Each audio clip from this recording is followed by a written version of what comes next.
የረመዳን ወር ሲገባ እኛ ትዝ የሚለን ለይለቱል ቀድር ብቻ ነው። ይህ አስተሳሰብ ደግሞ ስህተት ነው። ረመዳን ውስጥ ለየት ያለ ቦታ የሚሰጣቸው 4 ሌሊቶች አሉ። እነዚህ ሌሊቶች በጭራሽ ሊያመልጡ አይገባም። የረመዳን ሌሊቶች በሙሉ እጅግ የላቁና የተከበሩ ናቸው። ነገር ግን እነዚህ 4 ሌሊቶች ለየት ያለና ንቅናና ክብር ያላቸው ናቸው። የረመዳን መጀመሪያ ላይ እንደመሆናችን ከመጨረሻ ጀምረን እንነጋገር።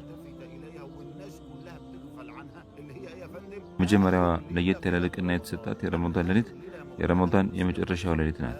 የረመዳን የመጨረሻው ሌሊት ለይለቱል ቀድር ላይ እንኳን የማይገኝ የራሷ ለየት ያለ ምስጢር አላት። ምክንያቱም ከኢብኑ አባስ ረዲየላሁ ዐንሁ እንደተዘገበው ረሱል ሰለላሁ ዐለይሂ ወሰለም እንዲህ ብለዋል፣ አላህ በረመዳን በእያንዳንዱ ሌሊት ከእሳት ነፃ የሚያወጣቸው ሰዎች አሉት። የመጨረሻዋ ሌሊት የመጣች ጊዜ ደግሞ ወሩን ሙሉ ከእሳት ነፃ ያወጣቸውን ሰዎች የሚያክል ከእሳት ነፃ ይላል። በሌላ ዘገባ ደግሞ በየሌሊቱ 1 ሚሊዮን ሰዎችን ነፃ የሚያወጣ ሲሆን በመጨረሻ ሌሊት ግን 30 ሚሊዮን ሰዎችን ነፃ ይላል።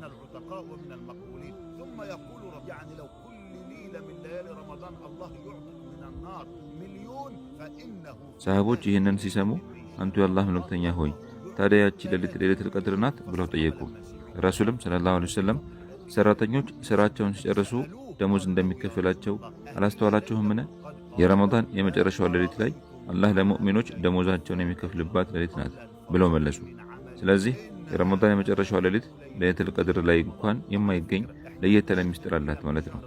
ምክንያቱም የረመዳን የመጨረሻው ሌሊት ላይ ወሩን ሙሉ ከእሳት ነፃ የተባሉ ሰዎች የሚያህሉ ሰዎች ከእሳት ነፃ ስለሚባሉባት።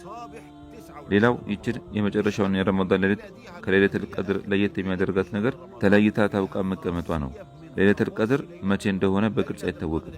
ረሱል ሰለላሁ ዐለይሂ ወሰለም ለይለቱል ቀድርን በረመዳን በመጨረሻው 10 ቀን ተጠባበቋት ብለዋል። በሌላ ዘገባ ደግሞ በመጨረሻ 10 ጎድሎ ቀናት በሚል ተዘግቧል። ስለዚህ ስለ ለይለቱል ቀድር የምናውቀው ነገር በመጨረሻው 10 ላይ እንደሆነ ብቻ ነው።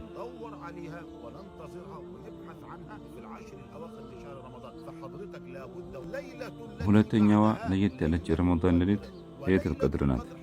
ረሱል ሰለላሁ ዐለይሂ ወሰለም የለይለቱል ቀድር ምልክቶች ጠቁመውናል። ነገር ግን ምልክቶቹን ተዋቸውና የረመዳን ሙሉ ሌሊቶችን በኢባዳ በማሳለፍ ተጠመዱ። በተለይ የመጨረሻውን 10 ቀናት። ሰሂህ በሆነ ሐዲስ እንደተነገረን ለይለቱል ቀድር ከረመዳን ሌሊቶች በየትኛውም ላይ ልትሆን ትችላለች፣ ከመጀመሪያው እስከ መጨረሻው ማለት ነው። ስለዚህ ጎደሎ ቁጥሮችን ብቻ ለይቶ በኢባዳ ማሳለፉ ተገቢ አይደለም። ብልጥ ከሆንክ የረመዳን ሌሊቶችን በሙሉ በኢባዳ አሳልፍና ለይለቱል ቀድርን ታገኛታለህ። ሶስተኛዋ